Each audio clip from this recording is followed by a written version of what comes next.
Cette image de satellite de la France de vue de nuit nous permet de voir les contrastes territoriaux qu'on a dans ce pays, puisque les lumières des villes notamment nous montrent bien les zones très habitées comme Paris, les littoraux comme ici, les zones frontières ou les fleuves même qui sont très repérables, tandis qu'on voit bien également les zones quasiment désertiques ou très peu peuplées comme les zones montagneuses, Pyrénées, Alpes ou tout le centre de la France qu'on appelait la diagonale divide dans un chapitre précédent.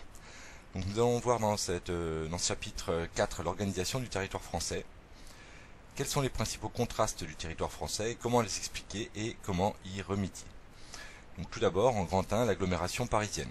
Donc un plan de l'agglomération parisienne pour rappeler juste que Paris n'est qu'une petite partie de cette agglomération. Elle est entourée de départements, de ce qu'on appelle les départements de la petite couronne, Seine-Saint-Denis, Hauts-de-Seine, Val-de-Marne, et le département de la grande couronne, Seine-et-Marne, Val d'Oise, Yvelines, Essonne. Donc les zones très urbanisées sont ici en orange. On voit bien l'extension déjà très importante de l'agglomération de Paris. Donc pour faire cela, nous allons remplir ce schéma en voyant 4 choses. Que Paris est une ville mondiale, c'est la capitale de la France, qu'il y a des grands contrastes territoriaux à l'intérieur de cette agglomération et quelle est la politique d'aménagement de l'agglomération parisienne. Donc petit 1 et petit 2 en même temps, une ville mondiale et la capitale française. D'abord, ce texte sur le projet de loi du Grand Paris nous montre le poids de l'agglomération parisienne et nous montre que notamment elle dispose de 7 gares TGV, de 2 aéroports importants au niveau continental et mondial, Roissy, un aéroport d'AFR européen, le Bourget. C'est le premier bassin d'emploi européen, la deuxième région en Europe en matière d'investissement étranger, et son PIB représente 4,5% du PIB de toute l'Union européenne, ce qui montre bien déjà son poids très élevé. On voit cela également avec ce plan de Paris Intramuros, qui nous montre ce qui fait le pouvoir national de Paris, avec l'Élysée, l'Assemblée nationale, Matignon et le Sénat, les 4 lieux du pouvoir nationaux qui sont concentrés dans le centre de Paris. On a également un certain nombre de lieux comme les gares, très nombreuses, donc qui permettent de relier Paris au reste du pays. On a des lieux culturels et touristiques très importants, comme la cathédrale Notre-Dame, la Tour Eiffel, symbole mondial de Paris, par exemple. Il y a également des institutions internationales comme l'UNESCO, qui est l'agence de l'ONU pour le patrimoine et l'éducation, ou l'OCDE, qui est une organisation économique européenne. De même, Paris est la première ville touristique mondiale, avec 71,6 millions d'entrées en 2010 dans les monuments parisiens, avec des monuments donc, comme Notre-Dame, la basilique du Sacré-Cœur, le Louvre ou la Tour Eiffel. Donc, autre élément qui montre qu'elle a un point important en France, c'est qu'on peut le voir surtout avec ce graphique, avec seulement 16% de la population française et 2% du territoire, Paris regroupe quand même 28% du PIB, c'est-à-dire la richesse nationale française, 36% des cadres, près de la moitié des entreprises étrangères installées en France sont à Paris, et au niveau des banques, quasiment tous les sièges sociaux de banques sont à Paris, et une bonne partie des journalistes. Donc on peut symboliser ce poids économique français et mondial également à l'aide de cette photographie du quartier d'affaires de la Défense, donc qui est le quartier de gratte-ciel de Paris, et où sont installés la plupart des sièges sociaux des grandes entreprises françaises et mondiales qui sont présents en France. On y retrouve notamment 3 millions de mètres carrés de bureaux. Donc maintenant pour les contrastes territoriaux, 2 photographies, un quartier de banlieue à Vitry-sur-Seine, donc qui nous montre une zone urbaine sensible, et une photographie d'un immeuble haussmannien parisien qu'on trouve dans énormément de quartiers de Paris. Bon, là on voit bien le contraste déjà dans les bâtiments de richesse.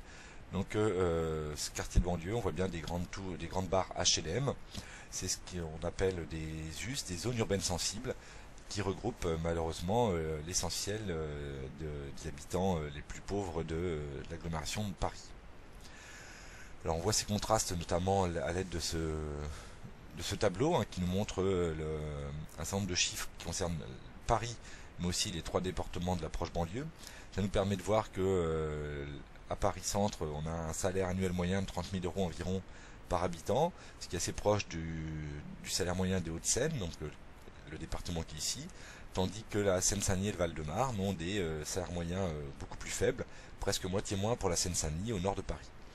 Donc cela se retrouve dans les prix des appartements au mètre carré, puisque à Paris on est à près de 8 000 euros le mètre carré, ce qui est excessivement cher, tandis qu'en Seine-Saint-Denis on n'est plus qu'à 3 300 euros du mètre carré.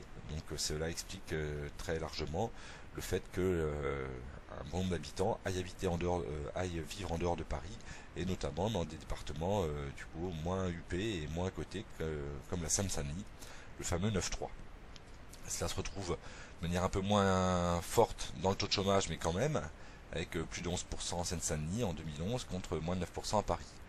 De même, c'est très visible avec le RSA pour 1000 personnes, puisque près de 100 personnes pour 1000 sont au RSA en Seine-Saint-Denis, alors qu'on est à 58 pour 1000 à Paris Centre. Alors, quelle politique d'aménagement pour la ville de Paris?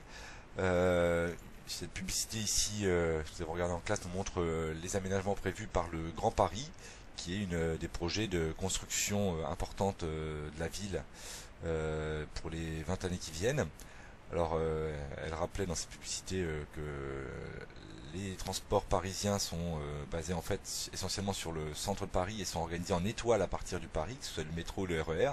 Et le Grand Paris propose un projet d'extension par la création d'un métro notamment qui va faire tout le tour de Paris, comme on peut le voir sur cet extrait de la vidéo, et qui va, ce réseau en rocade va permettre normalement de désengorger le centre de Paris. Donc on le voit bien ici, hein, un réseau en rocade autour de Paris, périphérique à Paris, qui change de réseau en étoile et qui va regrouper des pôles de compétitivité qui sont créés en fonction de leurs activités économiques. Par exemple, vous avez tout ce qui est le transport international sur Roissy, le spectacle, télévision sur Saint-Denis, Pleyel, notamment. Donc voilà les objectifs du Grand Paris, c'est créer des pôles de compétitivité qui vont créer des nouvelles zones d'attraction assez éloignées de Paris pour attirer les habitants. Ces habitants vont pouvoir se déplacer de périphérie en périphérie et non plus être obligés de passer par le centre-ville. Donc désengorger le centre de Paris en créant des zones d'activité et également en permettant un transport, une répartition des transports et des déplacements de voyageurs plus équilibrée. Donc on va résumer tout cela en voyant la fiche complétée. Donc Paris est tout d'abord une ville mondiale grâce à ses aéroports internationaux, c'est le premier bassin d'emploi européen, deuxième région d'investissement international en Europe et présence de sièges sociaux de multinationales. Il y a également la présence de l'UNESCO, c'est la première ville touristique mondiale et le symbole de la Tour Eiffel. C'est la capitale de la France et ça se voit au niveau du territoire avec la présence de 7 gares TGV en partance de Paris. On y retrouve les lieux du pouvoir de la France. L'agglomération, elle seule, comporte 30% du PIB, 45% des emplois financiers, 90% des banques et tous les médias nationaux. Les contrastes territoriaux. Bien, on voit que Paris et l'Ouest ont une population beaucoup plus riche que l'Est et le Nord. Il y a des gros écarts entre différents quartiers, cités HLM, pauvres de Seine-Saint-Denis, banlieue pavillonnaire ou des immeubles riches du centre-ville. Alors, les aménagements prévus pour le Grand Paris, c'est un métro automatique qui fait le tour de la banlieue, des pôles de compétitivité. Ces pôles sont situés en périphérie de Paris et les objectifs de ces aménagements sont essentiellement d'organiser le développement de Paris et de faciliter les déplacements. Voilà, nous avons terminé pour cette première partie.